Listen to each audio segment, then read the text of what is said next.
인천 원당에서 배달을 하시는 기사분인데 걸어서 배달을 하십니다. 걸어서 배달을 하면 하루에 과연 얼마를 벌 수 있을까요? 얼마 하시다가 그만두시겠지라고 생각을 했지만 형님은 계속 눈에 띄셨습니다. 35년간 일하시던 회사에서 회계 쪽 업무를 하시다 정년퇴임 후 올해 66세가 되신 제가 아는 기사분들 중 가장 큰 형님이시죠. 형님은 주중 저녁 주말에 일하시는데 존재감이 남다르셨습니다. 특유의 밝은 미소와 친절함에 많은 점포 사장님들과 직원들이 형님을 다 기억하고 좋아했습니다. 어느 날 형님한테 물어봤죠. 형님, 왜 배달을 하세요?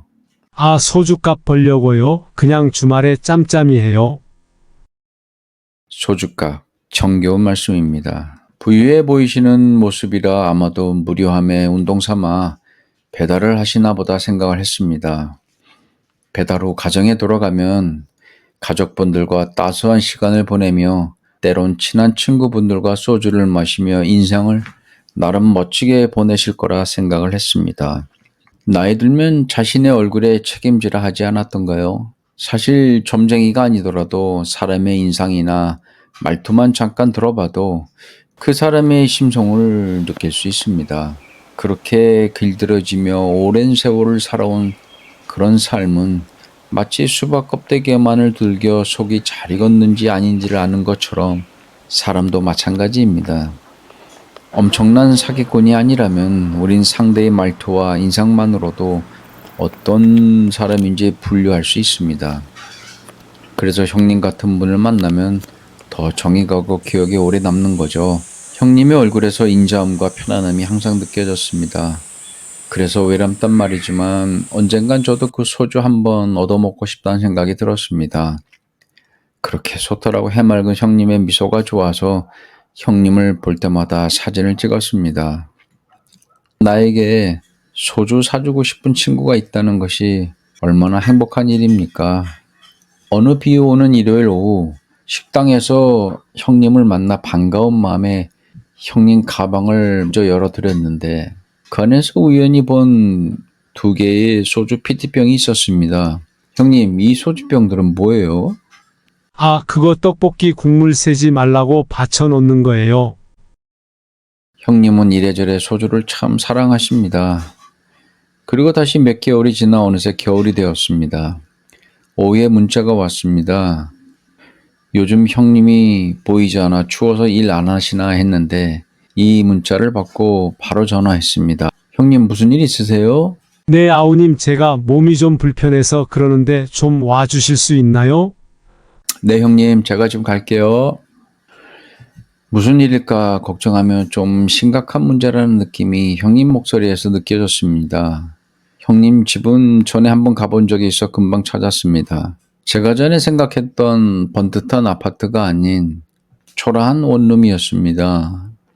점심시간이라 바쁜 시각이었지만 그래도 어쩔 수 없었습니다. 문을 두드리니 형님이 초췌한 모습으로 나오셨습니다. 집 안에 들어간 건 처음인데 실내를 둘러본 전 형님이 드시다 남은 음식과 많은 담배꽁초를 보고 놀랐습니다.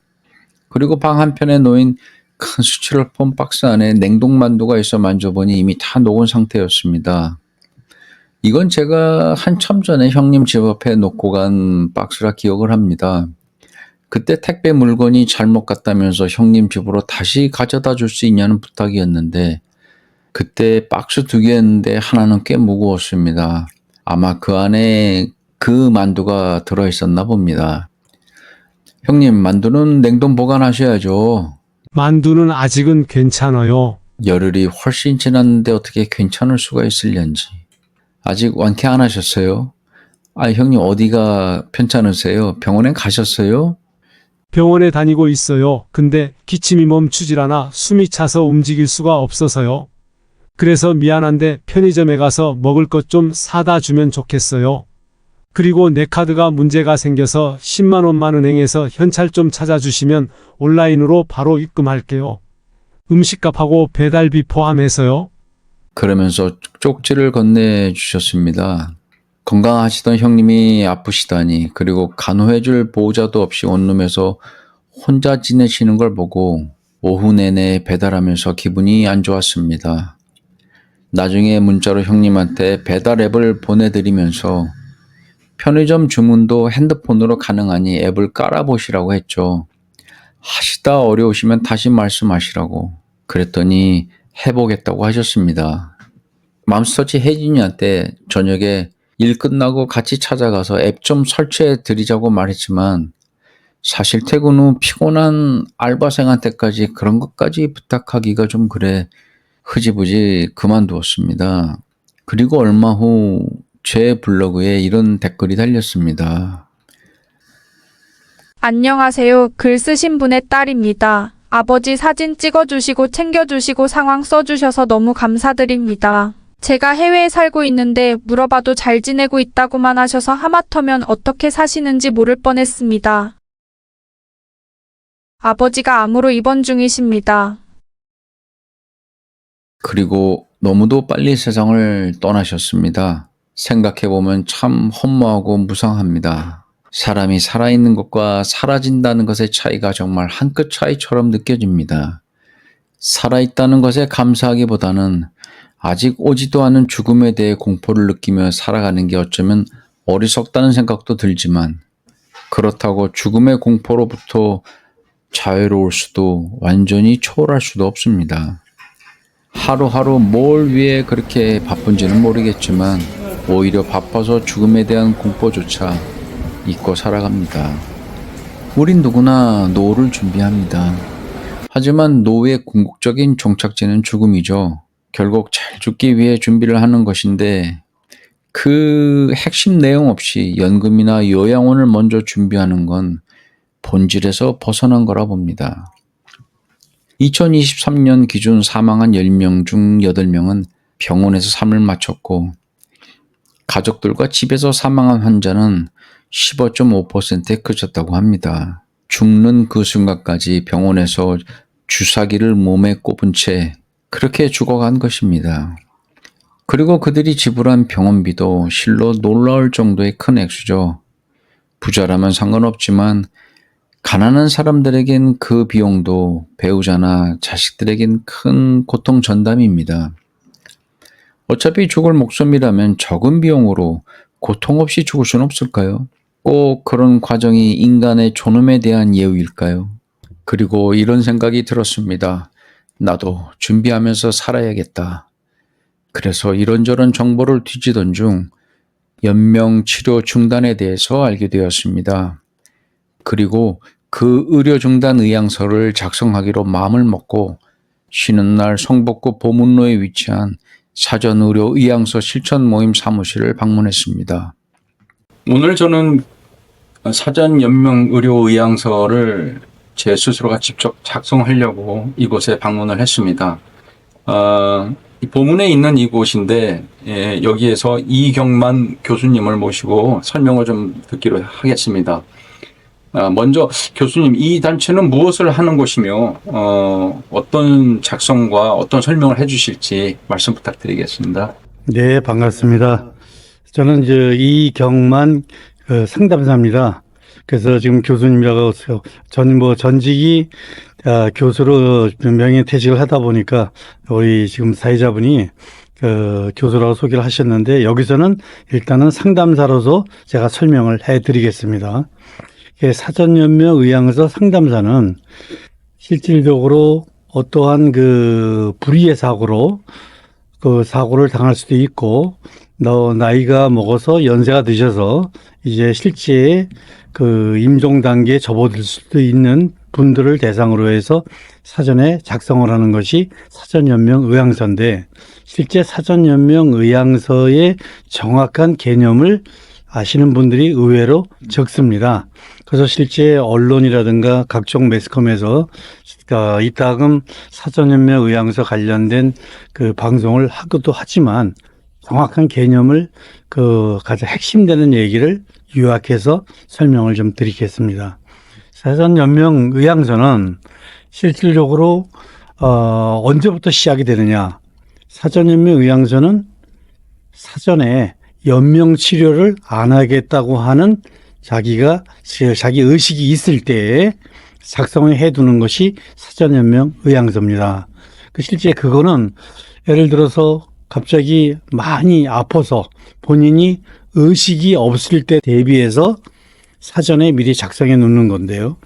그때 만약에 굉장히 의식이 없는 상태가 됐을 때는 의사의 입장에서도 의사 입장에서는 치료를 계속 해야 될 수밖에 없고, 의료법상에서도 그러다 보니까 실질적으로 그 당하는 그 환자 보호자 입장에서는 가장 의미도 없는 치료를 해야 되는 경우도 있다가 발생해서 과거에 그런 사례가 몇 번 발생을 하기도 했었습니다.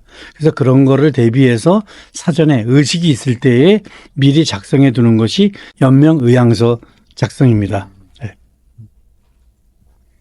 그러면은 이것을 작성을 할 수 있는 자격과 또 이거 작성한 후에 어떻게 이것이 효력을 발생하는지에 대해서 설명을 좀 부탁드립니다. 네. 사전연명의향서에 작성할 수 있는 자격은 대한민국 국민이나 요즘하게는 외국인도 포함입니다. 그래서 그 국내 거주하는 이 외국인들도 많은 분들이 지금 한국에 거주하니까 그분들은 이제 여권이라든가 신분증 관련된 신분증서가 있으니까 그런 분들이 그 신분증서가 있으면 19세 이상이 본인의 의사로 할 수 있는 연령이 되면은 전부 이 작성을 할 수 있는 대상이 됩니다. 의향서가 효력을 발생되는 것은 수시로 갑자기 아프다고 해서 발생되는 것이 아니라 실제 그 의료진이 전문 의사 2인 이상의 전문 의사가 실질적으로 이분은 이제 임종 단계에 돌입했습니다. 더 이상 치료가 할 수 없는 그런 상태가 접어들었습니다 하고 판단이 내려진 이후부터 이것이 작성이 발생되는 겁니다. 그래서 이제 그 부분이 실질적으로 많은 또 이 연세가 드신 어르신 분들이 다소 간혹 오해하시는 분들이 그 부분입니다. 그래서 그것 때문에 나중에 자제분들이 우리 어머니 아버지가 이걸 작성을 했다는 걸 보고 아니 어머니 아버지 나는 어머니가 아프거나 어디 갑자기 아프시면은 난 목숨 언제든지 최선을 다할 건데 이거 작성을 하는 것을 왜 하셨습니까? 하고 항의하는 자제분들이 있어서 간혹 취소하러 오는 경우도 있습니다. 그거는 실질적으로 그럴 경우에 저 같은 경우는 다시 한번 자세하게 이 의도와 이걸 설명을 해드리면은 실제 그 자제분도 그렇군요 하고 이해를 하고 본인도 작성을 하는 경우가 상당히 많이 있었습니다. 네. 그래서 실제 이게 효력 발생하는 거는 전문 의사가 2인 이상, 더 정확하게 말하면 각 큰 병원에는 윤리위원회라는 게 있습니다. 그 윤리위원회에서 실제 전문 의사 2명 이상이 임종 단계에 들어섰다고 판단을 내려야지 이 사전연명 의향서 서명한 이 서류가 효력을 발생을 하는 겁니다.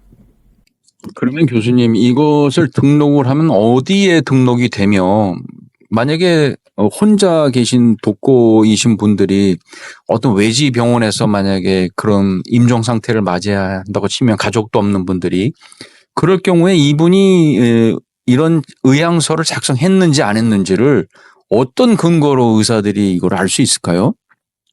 사전연명 의향서는요. 실질적으로 이거 작성을 하게 되는 거는 19세 이상의 성인이라고 하면은 우리 대한민국 국민이나 국내 거주하는 외국인들 포함해서 성인분들이라면 이 작성을 했을 때에 실질적으로 불의의 사고가 나거나 또는 이제 연세가 드셔서 임종장에 들어서거나 할 때에 의사분들은 실제 그분에 대한 신상조사를 의무적으로 들여다 봅니다.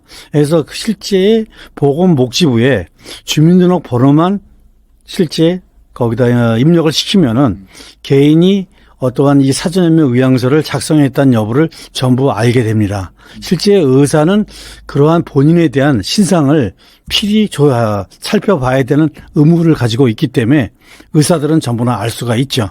그래서 실제 의식이 본인이 없는 경우도 있거나 할 때라도 실제 개인의 신분은 다 확인을 하니까 개인 신분이 확인이 되면은 이분이 사전연명의향서를 작성하신 분이다 아니다는 것은 판단이 됩니다. 사실 중요한 게 가족들의 그 합의가 있어야 이것이 효력이 발생한다고 저는 알고 있습니다. 근데 사실은 이 현장에서 이 가족들이 그 환자의 상태를 보고 참 놀라고 그 충격에 당황하고 이런 분들도 많을 거라고 생각이 드는데, 또 그 부분에 대해서 어떻게 생각하시는지, 또 이것이 과연 그 합의가 있다고 해도 그 현장에서 가족들이 몇 명이 이게 동의를 또 해야 되는 건지도 잘 모르겠고, 그에 대해서 좀 설명 좀 부탁드리겠습니다. 바로 그 부분이 사전연명의향서를 신분증을 확인하는 이유 자체가 바로 그런 부분입니다. 19세 이상 본인의 의사가 있을 때에 본인의 의사로 자기의 의지로 실제 치매 환자나 의식이 없으면 이걸 작성을 못 합니다. 그러니까 본인의 의지로 했을 때에 사전에 이걸 작성을 해서 실질적으로 어떤 사태가 만약에 벌어졌다 하면은 가족들이 반대하는 분도 있을 것이고 연명치료를 안 하는 분들도 있을 겁니다. 여러 가지 관계로 인해서 뭐 개인적인 어떤 인간적인 관계 또는 또 여러 가지 자기의 나름대로의 유리하게 바라보는 어떠한 재산 문제라든가 예를 들면은 기타 여러 가지 문제로 인해서 반대하는 자제분도 있고 안 하는 자제분들도 있을 수 있고 또 외국에 나가 있는 분들도 있고 실제 자제분들이요. 하지만은 실제 모든 그런 부분에 동의하려면 법적으로 굉장히 복잡합니다. 그러니까 모든 사람이 동의를 해야서 작성돼야 되기 때문에 사전에 미리 이것을 본인의 의지로 작성을 해 놓으면은 그러한 일이 필요가 없게 됩니다. 실질적으로 본인이 그 당시에도 의식이 있다라면은 관계가 없겠지만 그런 위급한 상황이 발생됐을 때에 본인이 의식이 없다 할 경우에는 바로 사전에 미리 작성해 놓은 이 서류가 효력을 발생해서 본인의 의사로 사전에 미리 이렇게 작성했다고 해서 자녀들의 의사에 관계없이 시행이 되는 겁니다. 그래서 이걸 작성해 놓는 겁니다. 그럼 제가 알고 있는 것이 잘못된 정보예요? 네, 잘못된 걸 알고 계십니다. 네. 그래서 실질적으로 사전 연명 의향서 작성해 놓은 것이 바로 그러한 이유에서 살아있을 때의 의지로 하는 거고 만약에 자기 본인의 의지가 없으신 분들은 작성을 못 하겠죠. 교수님 다시 한번 정리하겠습니다. 그럼 사전 의료 의향서를 작성했을 때는 가족들의 반대와는 상관없이 본인이 작성했다면은 진행이 되는 겁니까? 맞습니다. 네. 2018년부터 이것이 호스피스 완화 의료 및 임종 과정에 있는 환자의 연명 의료 결정에 관한 법률로서 이 법안이 통과된 겁니다. 그래서 실제 2018년부터 이것이 시행이 되는 겁니다. 그 아직까지는 사실은 서양에서 예를 들어 스위스 같은 서양에서의 안락사 하는 부분에는 까지는 그 단계까지는 멀었죠. 현재 이런 부분이 2018년도에 이게 설정되는 부분 자체가 1997년하고 2008년도에 어떠한 그 실제의 보라매 병원 사건이라든가 세브란스 병원 사건이라든가에 상당히 문제 있던 부분들이 많이 발생을 했었습니다. 그래서 그런 부분들이 그런 거에 이 법안의 필요성이 대두돼서 2018년도에 이 호스피스 완화 의료 관련 의료 완화 의료 및 임종 과정에 있는 환자의 연명으로 결정에 관한 법률, 이걸 약칭을 해가지고 연명의료 결정법이라고 하는데 이것이 최종 공포가 돼서 2018년부터 시행되는 겁니다. 오늘 잘 온 것 같습니다. 그럼 작성을 어떻게 해야 되는지 좀 알려주시겠습니까? 네. 먼저 신분증을 보여주시겠습니까? 네. 이 신분증 확인은 실질적으로 19세 이상의 성인이라는 분을 확인하고 실제 본인의 의사로 해서 한다는 것을 확인하기 위한 절차입니다. 정보 제공에는 동의하고 2024년 7월 17일 오늘 제헌절이네요. 17일 본인의 서명을 여기 부탁을 드립니다. 네.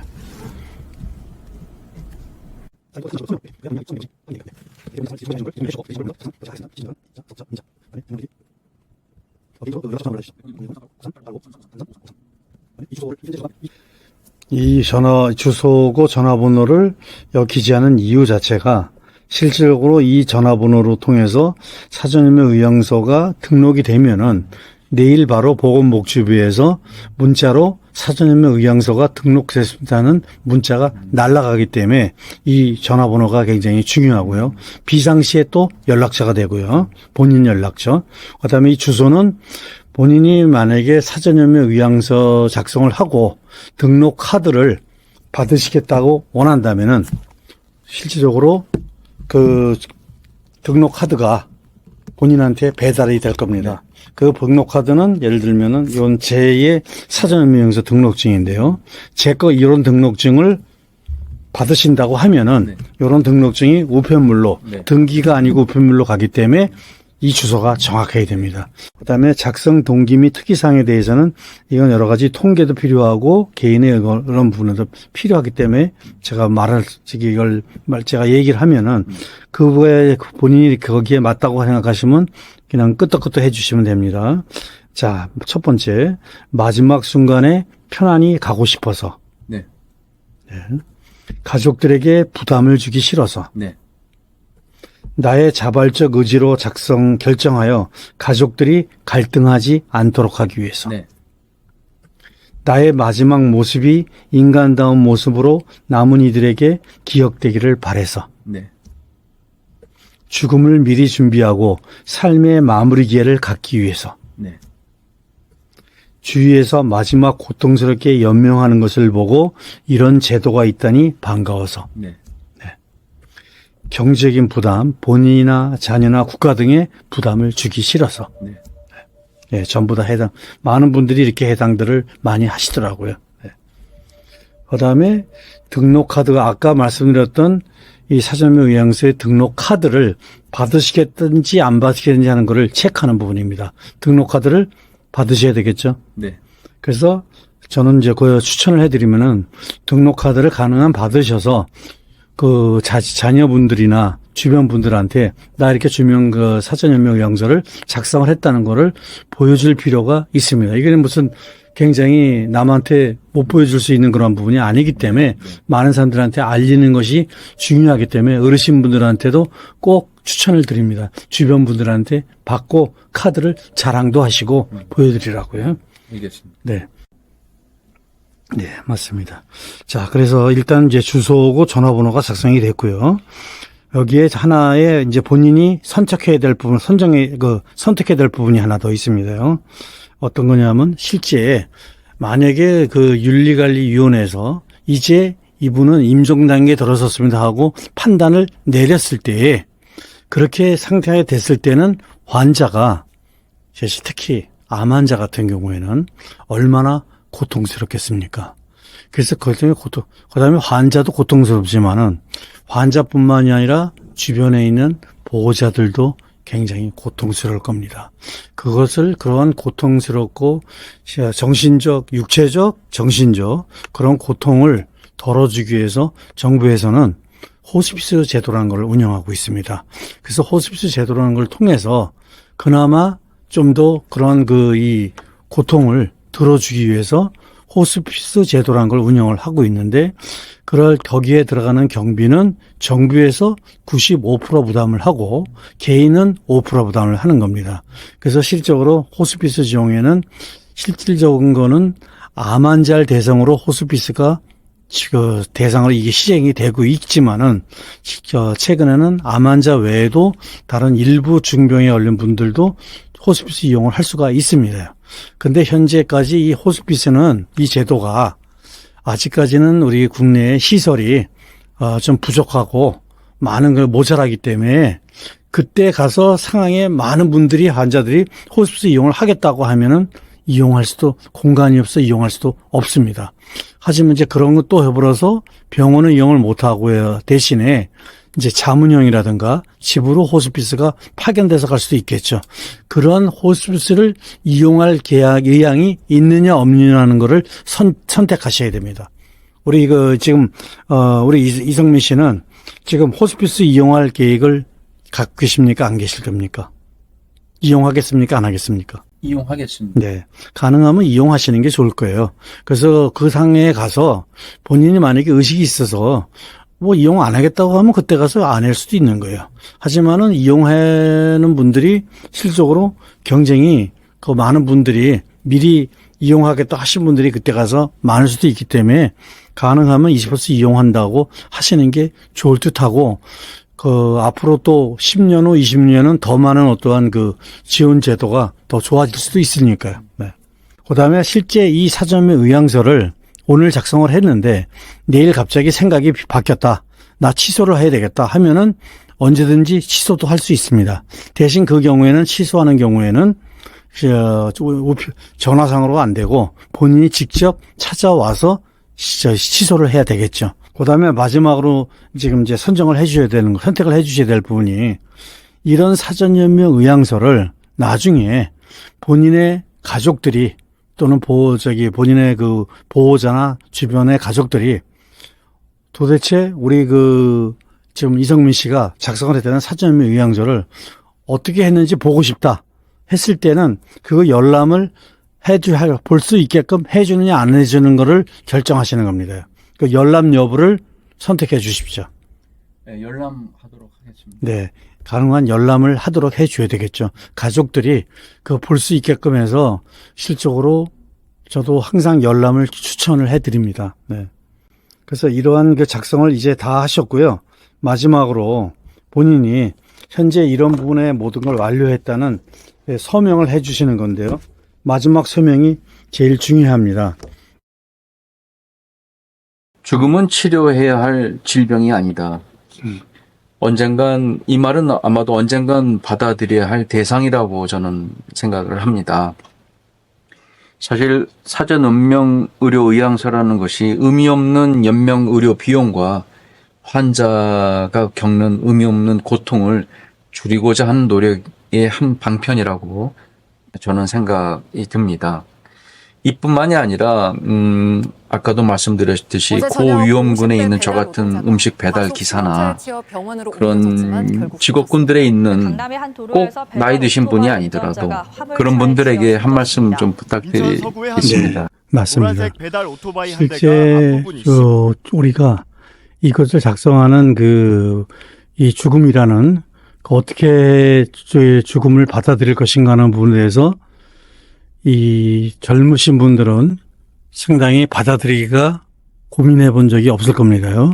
대개가 어느 정도 연세가 드신 어르신 분들이 어떤 죽음이라는 부분에서 생각을 많이 하게 되는데 이 고위험군에 계신 분들한테는 제가 강력하게 추천을 드리고 하고자 합니다. 왜 해드리는 이유가 실제의 고위험군에 계신 분들은 항상 어떠한 불의의 사고가 일어날 가능성이 많기 때문에 실적으로 고위험 계신 분들이 그렇게 그 위험을 무릅쓰고 하실 이유 자체가 내 가족과 나를 위해서 열심히 하시는 분들이 아닙니까? 그런 분들한테는 실질적으로 언제든지 그런 부분에 처해져 있을 때를 대비해서 내 가족을 위해서 나를 위해서 이 사전연명 의향서를 작성해 두는 것을 강력하게 추천을 해드리고 싶습니다. 근데 내 가족 소중하고 나 역시 소중하고 그런 분을 위해서 실제 아까도 설명을 잠시 드렸습니다만은 잘 어떻게 죽느냐는 부분은 얼마나 의미 있게 삶을 살아가느냐 하는 부분하고 맞닿을 수 있기 때문에 좀 더 삶을 정말 의미 있게 살기 위해서는 또 죽음이라는 부분을 피해갈 수가 없는 거 아니겠습니까? 그런 부분을 위해서 이건 사전에 작성해 두는 거기 때문에 실제 내 살아가고 치료를 안 하는 것이 나한테 다른 어떤 영향 주는 게 전혀 없는 겁니다. 그러한 상황이 내가 만약에 식물인간이 되는 상황이 처해졌을 때 거기에 전문 의사들이 더 이상 치료가 안 된다고 판단이 됐을 때 이후부터 이게 적용되는 거기 때문에 실제 작성을 해도 아무 문제가 없는 거고 이걸 작성을 했음으로 해서 본인이 죽음에 대해서 좀 더 받아들이면서 내 삶을 얼마나 더 내가 보람 있게 의미 있게 살아야 되지 않느냐 하는 마음을 먹을 수 있을 거라고 보고 있습니다. 네. 감사합니다, 교수님. 오늘 제가 여기 와서 그 사전 연명 의뢰서 작성을 하고 또 가입을 하고 나니까 제 기분이 어떠냐면 굉장히 그 좀 뭔가 홀가분해지고 마음이 더 이렇게 좀 차분해지는 그런 느낌을 받습니다. 이렇게 또 좋은 일 많이 해주시고 앞으로도 이 제도가 더 진화 발전할 수 있도록 계속 좀 매진해 주시면 감사하겠습니다. 맞습니다. 많은 분들이 이 작성을 하고 끝나고 나서 실적으로 마음이 홀가분하고 좀 더 앞으로 더 삶을 더 성실하게 의미 있게 살아야 되겠다 하는 이야기들을 많이들 하십니다. 네. 감사합니다, 교수님. 고맙습니다. 네. 오늘 낮에 공동묘지 공원에 배달하면서 참 평온하다는 느낌도 받았습니다. 종교를 떠나서라도 우린 자주 죽음에 대해서 말하고 친숙해져야 합니다. 그렇지 않으면 아무런 보험 없이 사고를 당할 때처럼 당황하게 되는 거죠. 죽음 앞에 누가 침착할 수 있겠냐마는 그렇다고 너무 무서워하지 말고 어떻게 잘 죽을지에 대해 자주 이야기하고 준비해야 합니다. 누구에게나 목숨은 가장 소중한 것입니다. 하지만 나의 목숨이 더 이상 살아있는 게 아닌 그저 연명의 의미로만 남아있다면 의료 장비에 내 목숨을 연명하지 말고 거기서 멈출 수 있다면 그것 또한 나와 남아있는 내 가족을 위한 용기 있는 배려라고 저는 생각합니다. 평상시 제 사진을 좋아하셨다며 사진 게재를 허락해 주신 해외에 거주 중인 형님 따님과 사전의료의향서 실천 모임 이경만 상담사님께 진심으로 감사드립니다.